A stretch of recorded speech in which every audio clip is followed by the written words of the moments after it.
I am Annie Griffin. I'm your host, and we have with us the co-host, John Thompson. He's also with us. Good evening. Good evening. And then on the phone, we have Mrs. Pat Rosen, and she is calling from Santa Barbara, and she would like to tell folks her story of how she came under conservatorship, and we'll go from there. So Pat, welcome to the program. Can I ask a few questions? Sure, yeah, but... What I've heard about the case, and I remember this from a few years ago, that you and your husband were in a terrible car accident, and he passed away, and you were hospitalized. Yeah. And that those were terrible times for everyone in your family, and during that time, you had a psychological evaluation by a stranger that didn't really know you and didn't spend that much time on it, and there were some people that wanted you to have a conservator that you didn't agree to, and so that evaluation was given to the court, and then the court quickly made that a finding, and well, I want her to correct me, and that a conservator, not of your choosing, was given to you, because I remember back then I saw a long series of front page articles in the LA Times that talked about this on a large scale that was happening, that conservators in Los Angeles and where you live in the Santa Barbara area were making a great deal of money from doing very little. And now that you've recovered from that accident, that you have a new psychological evaluation in which a doctor that's known you for a long period of time says that you are quite capable of making your own financial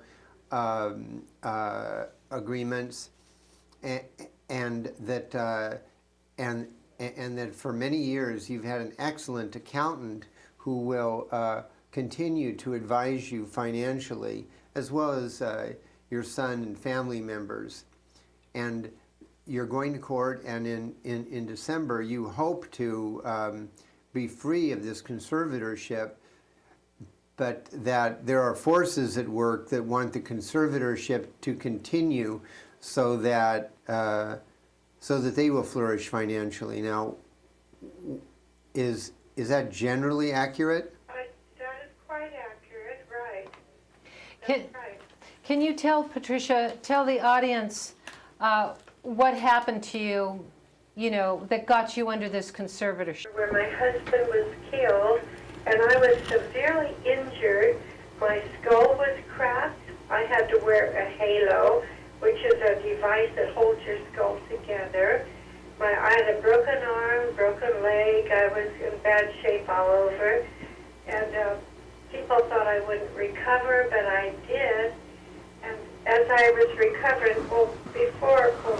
while I was recovering, a woman came to me and told me that she would make sure the electricity was paid in my house, take care of everything, and for me not to worry. And she would only do that for a few months until she was sure I was well recovered. And so, but this woman who did this, and I thought it was great, she told me she would be my conservator. And of course, I didn't know what that meant. I never heard of anyone being under conservatorship. I said, well, that's very nice of you, thank you. And she said it'd be over with, it should be finished, I'd be all well by November anyway. And so she did this, but I found out she not only was my conservator, but she pretty much took over my house. She took over my husband's pension money from the county and the state, and gave me a little allowance to live on.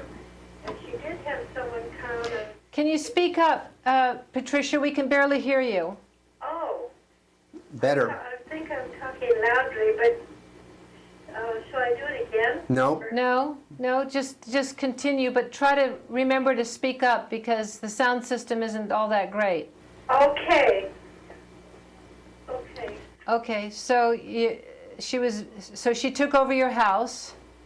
Yes, and she took over my husband's pension from the county and the state. He worked as a physician in the fraud and abuse department of Medi-Cal, and also, well, the county abuse department too, but he couldn't, of course he was dead now. I thought if he were alive, he wouldn't have let this happen.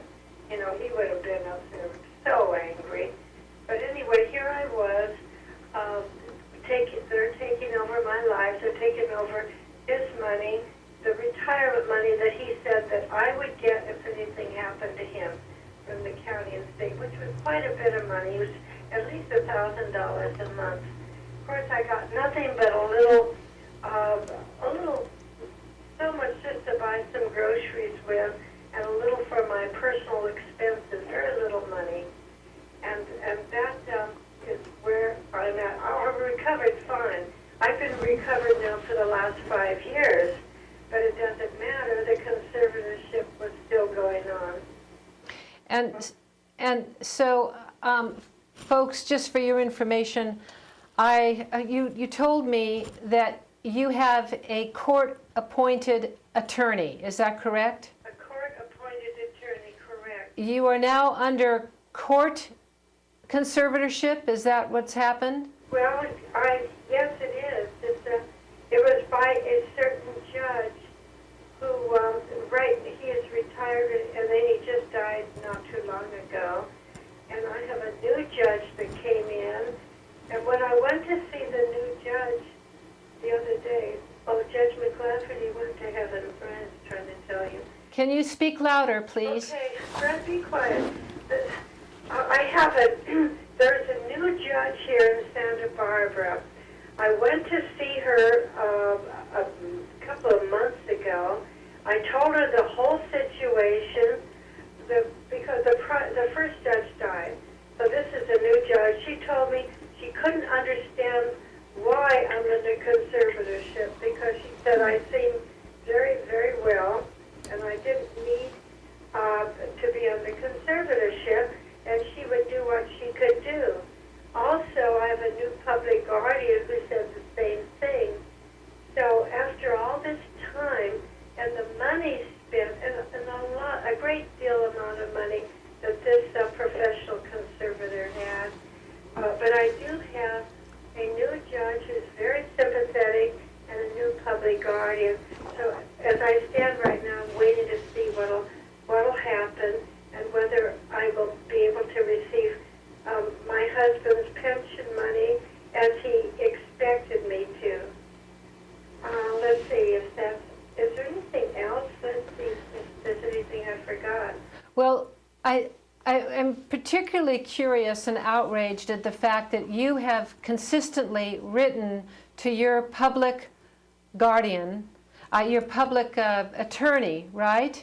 Yes, and public guardian. And your public attorney, you've written 4 letters, of which she has not responded. Is that correct? That's right. And so I called yesterday, because as a reporter I try to get both sides of the story, and the public attorney left a message on my machine saying that she could not comment. So the court, of course, can never comment, and so they basically don't have to tell you anything. You wrote because you wanted to know how much the court was taking out of your husband's pension and your own pension money to use to so-called take care of you, right? Yes, and actually it was being taken. They were taking care of my husband's pension money, and they gave me a small allowance. So what is this? What is the court giving you monthly now? Probably, let's see, probably around, I think at this time around $400. Well, that's nothing to live on, is it? No, but they are giving my granddaughter who's living with me money to buy groceries with. Okay. So the $400 is for my personal expenses. And When I get my check, and on it says for my personal expenses, and it's signed by the public guardian, and so. And you can also ask for more money, like if you have a vet bill or something, they'll pay for that, anything for the house, right? Yes, if I have something that comes up that I need more money for, like taking the dogs to the vet for the rabies shot, that sort of thing, then they will help me with that. So any special things I need, I can inquire if I can be paid for that. And they have been, lately, with a new public guardian I have, she's been very helpful. And she told me if ever I have any real needs, to let her know. So Right. old public guardian, I barely heard from her. She never came to visit or anything.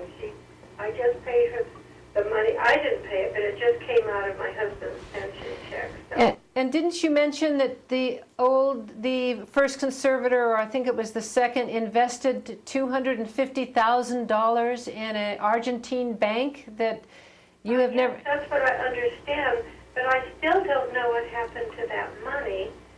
I have no idea. And we also had money in a bank in Santa Barbara, and I was called, it was a CD that had become due, and they called me and told me it was due, and I went in there to get it, $5,000, and the man I talked to apologized, and he said that he also had to call my conservator to let her know, because the conservator's name was on the account with me, and she had come right in and she took the money, so that's old, that's gone, that money is gone. So anyway, my old one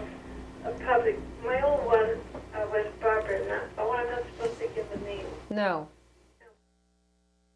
Well, anyway, so you, that's what I find outrageous, is that the court can spend all this money and be unaccountable, and we don't know how much they're charging every time that, they decide to write a check or whatever. You go to court, thousands and thousands of dollars perhaps, or maybe not.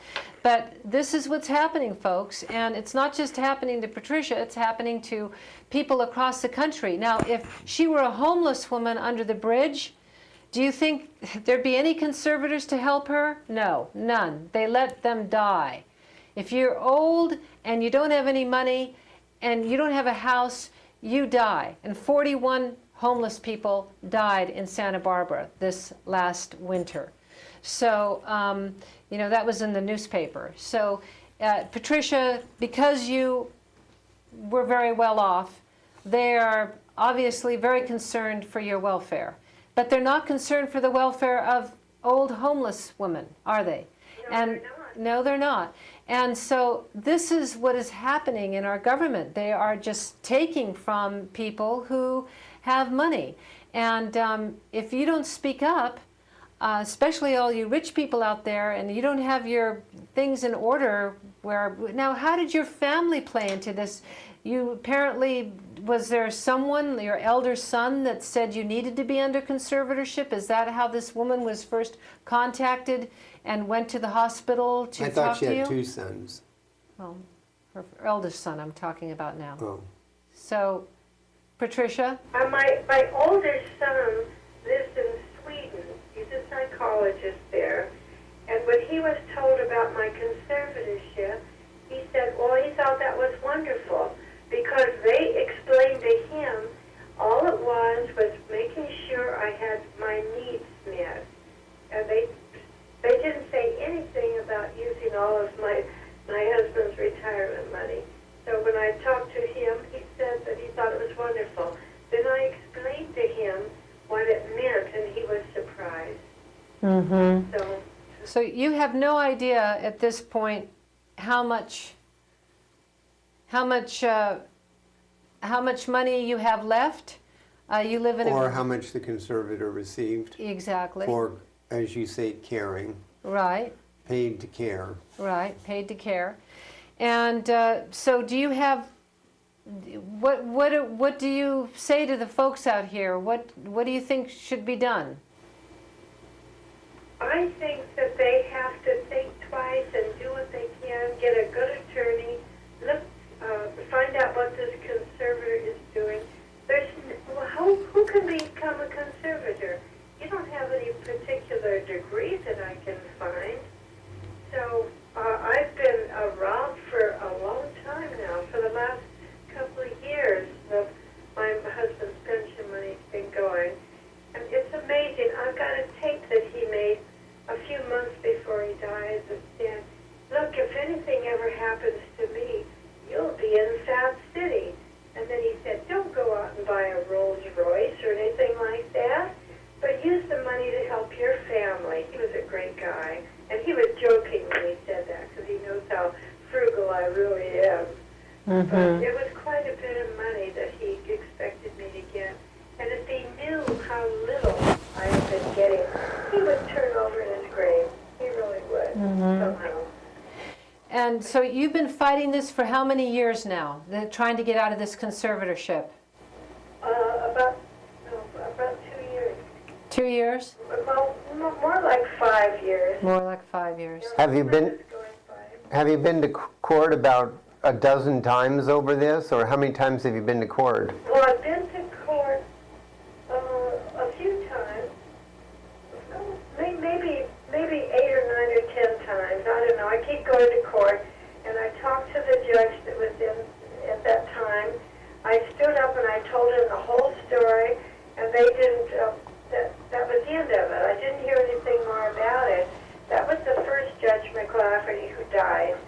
No, he was obviously a judge for the Republicans of the area. Excuse me, but I guess I'm a liberal Democrat. Anyway, people, this last judge was, and I did talk to her, and she sounded very reasonable, not like the other one who wouldn't even listen. So I'm expecting good things to happen now. Also, with a new public guardian person, I expect good things to happen because she also couldn't understand why I'm under conservatorship. And it's been a long time, and a lot of my husband's retirement money gone to these people that are unscrupulous, and I think they're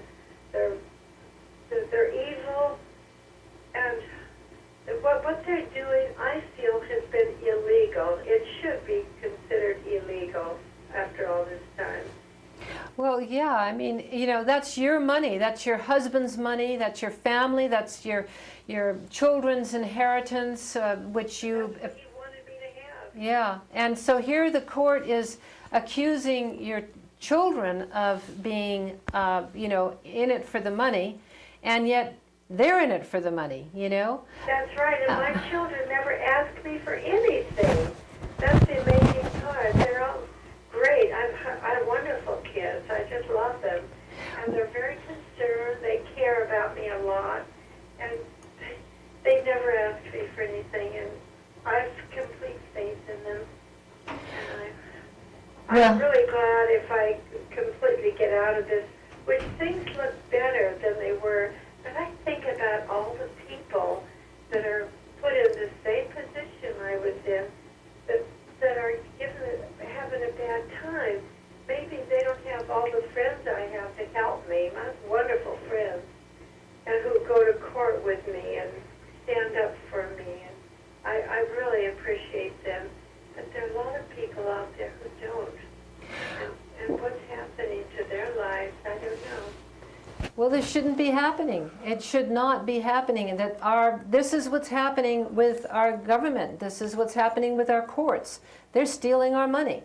And I'm so horrified by this story, because there's apparently many others like that. The many others like it. And Patricia, you also have a friend who's in some kind of conservatorship, isn't it? And what's going on with that? Do you know? I don't know what's happening with that. I don't know. I think nothing is happening at this time with that. So I think the family is still trying to work that out. So Yeah. I don't know. At this point, there hasn't been anything happening. And he's been in the conservatorship for quite a while. Well, what we'll do is we'll keep everyone updated on this show, and we'll interview you after the court date, okay? Oh, that'll be wonderful. All right. Thanks so much for being our guest. Thanks. I'm very thank you for calling, and it's a pleasure. Okay, bye-bye. Bye-bye. And that concludes this segment, and we'll continue this show. Thank you so much for watching. Thank you.